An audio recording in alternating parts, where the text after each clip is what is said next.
Halo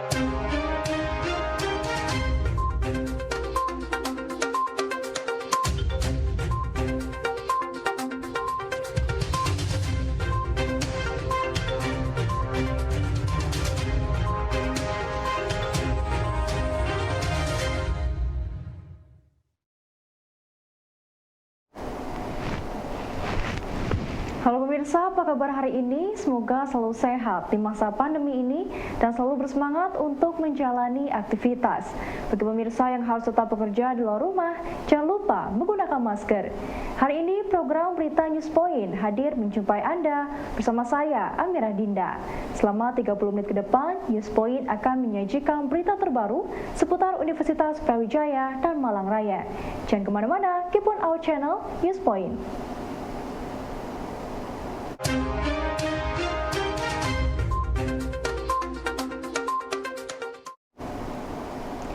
Pemirsa, program Merdeka Belajar saat ini menjadi salah satu program yang digalakkan oleh Kemendikbudristek.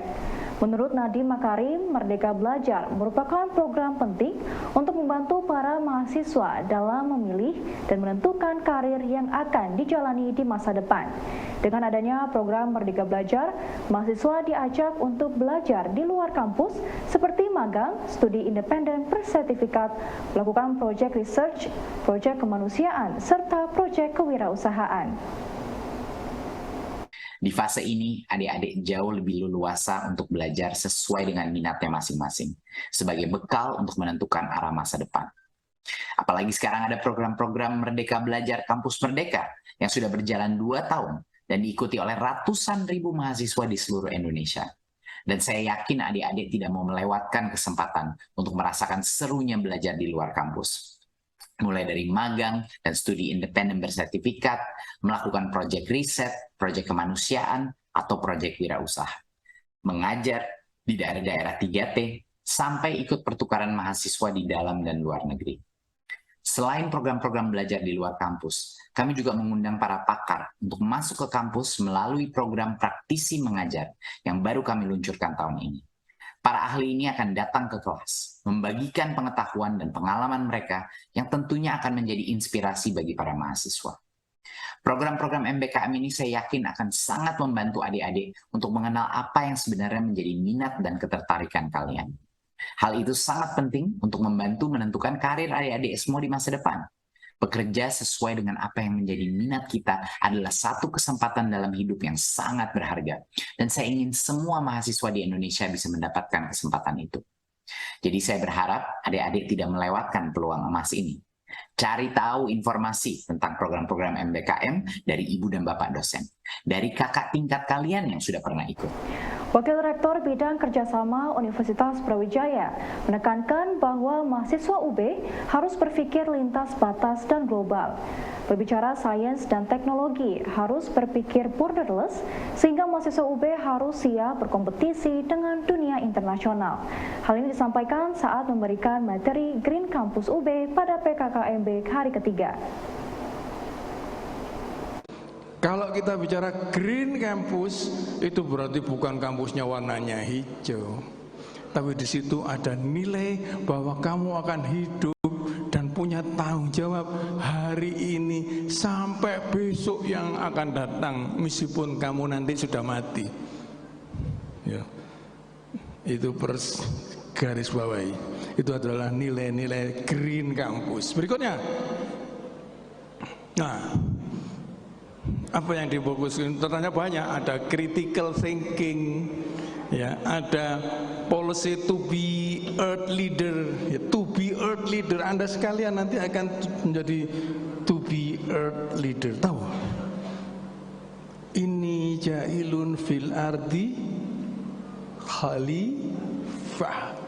Kamu diciptakan di dunia ini untuk menjadi pemimpin. Betul nggak? Jawab, betul nggak? Sip. Itu anak Universitas Brawijaya, Raja Brawijaya, ya. Jadi nanti, sehingga nanti akan ada kurikulum, ada apa namanya, cara berpikir yang menghargai orang lain dan lain sebagainya. Bukan menghargai orang lain itu. Every living thing have a right to exist. Setiap makhluk hidup itu punya hak untuk hidup. Itu harus tertanam di dalam diri kita. Itu sebenarnya fundamental Green Campus way of thinking.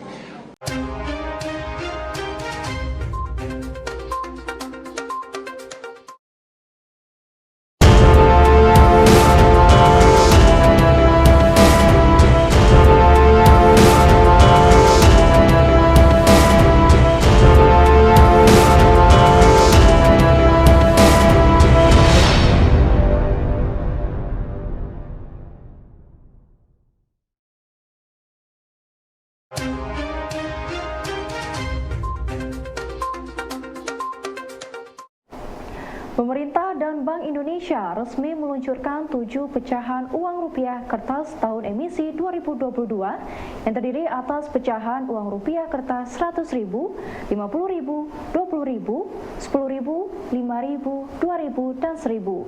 Dalam peluncuran uang rupiah kertas tahun emisi 2022 ini, Menteri Keuangan RI Sri Mulyani Indrawati menyampaikan bahwa rupiah tidak sekedar mata uang, namun juga menggambarkan perjalanan bangsa dan negara kesatuan Republik Indonesia. Terima kasih. Rupiah adalah tidak sekedar mata uang, tapi ini adalah sebuah mata uang yang menggambarkan perjalanan dari bangsa dan negara kesatuan Republik Indonesia. Pada tanggal 30 Oktober 1946, ORI atau uang rupiah, uang Republik Indonesia dilahirkan atau disahkan dan berlaku. Waktu itu disampaikan oleh Wakil Presiden Muhammad Hatta. Dan ini menandai babak baru bagi Republik Indonesia yang baru saja merdeka. Di dalam setiap lembaran rupiah terdapat berbagai cerita dan narasi mengenai kebangsaan dan bangsa Indonesia. Sebuah motif spirit untuk di sisi satu adalah keberagaman dan di sisi lain adalah kebersatuan. Dengan mengucapkan Bismillahirrahmanirrahim dan mengharapkan ridho Allah yang Maha Kuasa, pada hari ini 18 Agustus tahun 2022, saya Peri Warjio, Gubernur Bank Indonesia bersama Menteri Keuangan Republik Indonesia Ibu Sri Mulyani Indrawati dengan resmi meluncurkan 7 pecahan uang rupiah kertas tahun emisi 2022 sebagai alat pembayaran yang sah di seluruh wilayah negara kesatuan Republik Indonesia. Peluncuran uang rupiah ini merupakan wujud nyata komitmen kami bersama untuk menyediakan uang rupiah yang berkualitas dan terpercaya kepada masyarakat. Sebagai simbol kedaulatan negara dan pemersatu bangsa, mari kami mengajak seluruh komponen masyarakat untuk cinta, bangga, dan paham rupiah. Universitas Brawijaya selalu berkomitmen memberikan kesempatan untuk para penyandang disabilitas agar dapat mengenyam bangku perkuliahan. Anjas Pramono, mahasiswa Filkom, salah satu penyandang disabilitas yang diberikan kesempatan untuk belajar dan mengembangkan diri hingga menjadi mahasiswa berprestasi. Ya, nah, jadi Brawijaya adalah salah satu kampus yang sangat inklusif. Pertama kali pada waktu itu tahun 2016 memberikan kuota khusus mahasiswa baru untuk teman-teman disabilitas. Dan Anjas adalah salah satu output orang yang berhasil diterima di Brawijaya. Dan di Brawijaya alhamdulillah selama saya kuliah total sudah mungkin ada 13 atau 14 penghargaan nasional dan internasional yang Anjas miliki. Itu semuanya full dari Brawijaya. Semuanya full mendapatkan bantuan dari pihak universitas dan sudah 7 negara yang Anjas lalui, sudah Anjas dan ini mungkin berkat Brawijaya. Mungkin kalau saya tidak masuk di Universitas Brawijaya 2019, saya tidak pernah bisa menginjakkan kaki saya di White House. Kebetulan tahun 2019 saya mendapatkan beasiswa dari pemerintah Amerika Serikat dari program Wisely, sehingga saya harus studi di sana, studi di Amerika Serikat, di salah satu kampus di Amerika Serikat. Jadi saya meninggalkan 3-4 semester saya di Philcom untuk melanjutkan di sana, dan di sini balik ke Indonesia lagi. Ini ingin sidang rencananya. Jadi mohon doanya. Coming soon akan jadi ikatan alumni Universitas Brawijaya. Melihat potensi ekonomi syariah yang sangat besar di Indonesia, tidak hanya dari industri perbankan saja, FEBUB siap bekerja sama mendukung Komite Nasional Ekonomi Keuangan dan Syariah atau KNEKS. Dekan FEBUB Abdul Ghaffar menyampaikan bahwa ekonomi syariah seharusnya menjadi panglima yang membesarkan ekonomi Indonesia. Hal ini disampaikan saat pertemuan kerjasama FEBUB dengan KNEKS. Karena sebenarnya kerjasama ini kami tunggu-tunggu Pak Soleh. Walaupun kita sudah beberapa kali mungkin terjadi pembicaraan dengan KNEKS, mungkin yang lebih implementatif dan lebih formalnya mungkin hari ini ya Pak Soleh. Dan kami juga berharap tadi seperti kan Pak Soleh, FEBUB belum menjadi partner strategis KNEKS, dan kami berharap dengan mulai hari ini Pak, kami bisa menjadikan partner strategis dari KNEKS, sehingga kami bersyukur sekali. Dan nanti teman-teman ini kita harus punya banyak program yang mungkin kita kerjasamakan dengan KNEKS. Pak Soleh dan teman-teman dari KNEKS, dulu kami itu punya cita-cita yang besar untuk membesarkan EGIS. Jadi kami punya program studi ekonomi Islam S1, dan kami itu yang pertama kali mendapatkan akreditasi A dulu ya. Karena kami tahu sebenarnya potensi ekonomi syariah, kalau dulu kita membayangkan itu hanya perbankan dan lembaga keuangan syariah. Tapi kalau sekarang kan jauh lebih luas dari itu, ada ekonomi syariah yang bisa misalnya lifestyle halal, pertanian halal, kesehatan halal, dan lain sebagainya. Nah ini kami dulu memang tahu tentang potensi itu, apalagi Indonesia mayoritas adalah Muslim gitu ya. Harusnya ekonomi syariah menjadi panglima yang membesarkan ekonomi kita. Kalau KNEKS dan pemerintah ingin agar Indonesia menjadi pusat ekonomi syariah dunia, kami siap mendukungnya sebenarnya dengan pengembangan SDM di bidang ekonomi syariah yang tidak terbatas dari perbankan dan keuangan syariah.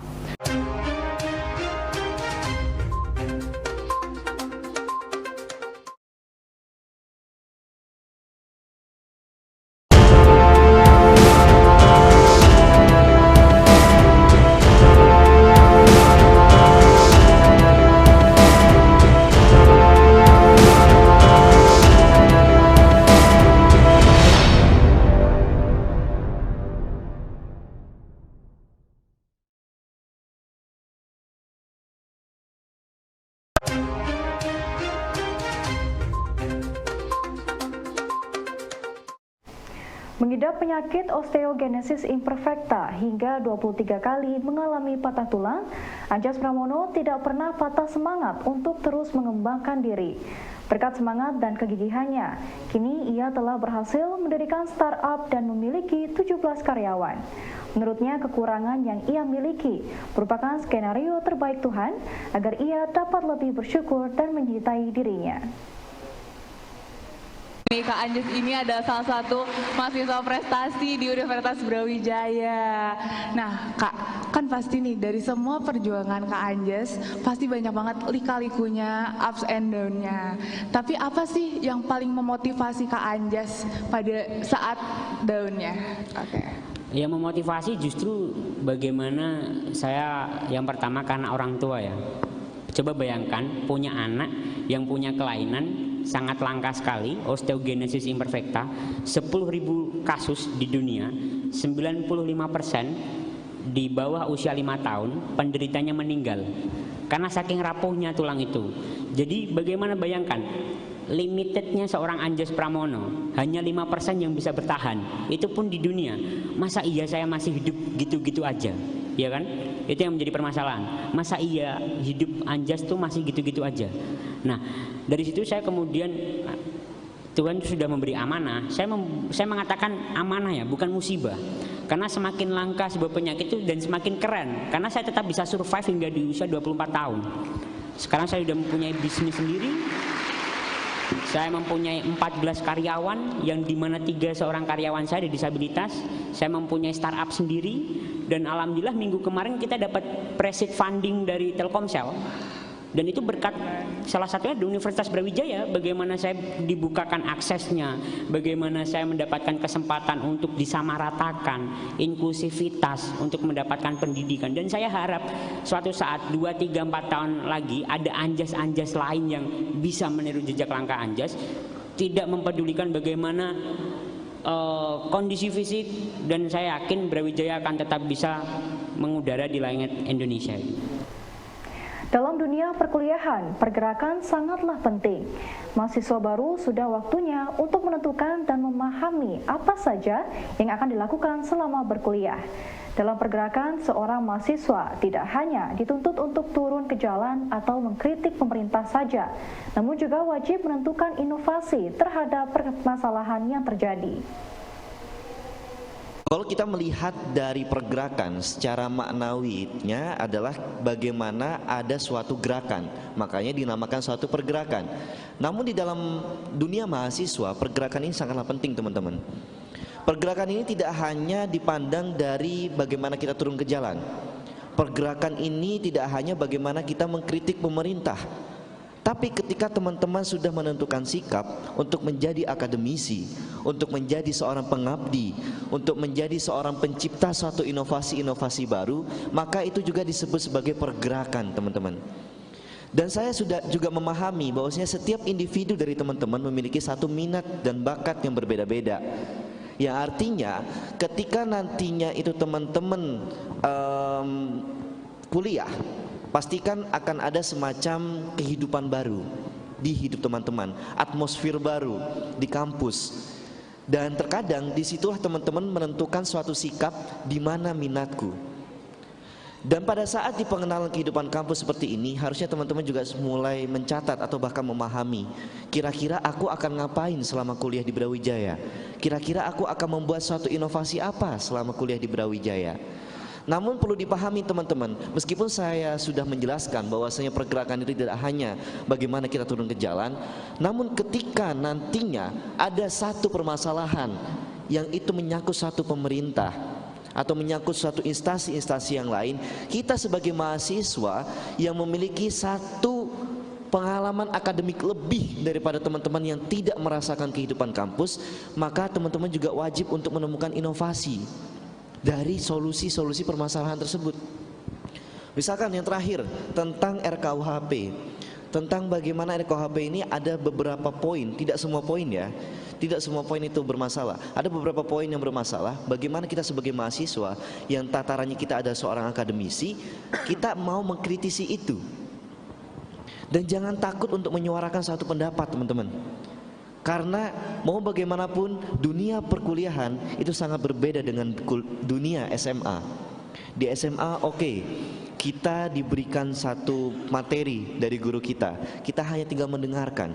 Tapi di kuliah, teman-teman, harus teman-teman sadari bahwasanya harus ada semacam komunikasi intensif antara dosen dan juga mahasiswa, yang bisa saja timbul sebuah diskusi di setiap kelas.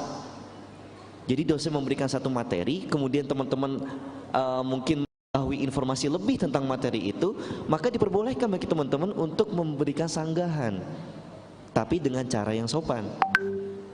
Bukan berarti tidak terima dengan materi dari dosen lalu kita mengkritik keras, misalkan seperti itu ya, kayak orasi, bukan berarti seperti itu, tapi dengan kesopanan. Mohon maaf Bapak, menurut saya seperti ini. Dan juga kalau kembali ke inti dari bincang pergerakan mahasiswa, pergerakan mahasiswa sudah terjadi sejak tahun, bahkan di tahun 1940-an itu sudah terjadi. Dan itu dilihat dari mahasiswa, bagaimana mahasiswa bisa menyelesaikan suatu permasalahan, bagaimana mahasiswa ikut andil dalam permasalahan-permasalahan Indonesia. Dan di tahun 2022 ini kita bertambah amanah kita, Yang awalnya dulu kita ini sebagai seorang pelajar, kemudian kita ada sesuatu hal yang belum beres, kita kritik, namun sekarang kita ditambahkan untuk wajib menemukan sebuah inovasi. Inovasi ataupun solusinya seperti apa pasca kita mengkritik. Bagaimana kita turun ke masyarakat, bagaimana masyarakat itu merasakan hadirnya mahasiswa. Wakil Rektor Bidang Riset dan Inovasi Universitas Brawijaya, Dr. Insinyur Bambang Susilo, memberikan gambaran kepada mahasiswa tentang pentingnya berinovasi saat berada di lingkungan universitas. Dia memaparkan bahwa jangkauan ilmu pengetahuan sangatlah luas sehingga memungkinkan mahasiswa melakukan inovasi melalui ilmu pengetahuan dan rekayasa. Hal ini disampaikan dalam pemberian materi kepada mahasiswa baru pada agenda Ordik Mormawa 2022. Bahwa jagat raya ini sangat luar biasa besar itu. Dan itulah jangkauan ilmu pengetahuan. Anda belajar ilmu pengetahuan dari tadi yang terkait dengan kuanta yang sangat-sangat kecil, ya, sampai semesta ini yang besarnya, tidak tahu besarnya seberapa apa. Itu adalah jangkauan ilmu pengetahuan. Yang ilmu eksakta itu belajar tentang tingkah laku alam ini. Sementara yang ilmu-ilmu sosial bergerak yang dipelajari adalah behavior, tingkah laku manusia itu. Maka di situ kita masuk di sini yang namanya inovasi. Pemirsa, informasi tadi sekaligus menutup perjumpaan kita hari ini. Jangan lupa saksikan News Point setiap hari pukul 19.30 waktu Indonesia Barat hanya di UBTV, Televisi Pendidikan Universitas Brawijaya. Saya Amirah Dinda dan seluruh kru yang bertugas pamit undur diri. Tetap patuhi protokol kesehatan, wajib menggunakan masker. Terima kasih dan selamat beraktivitas.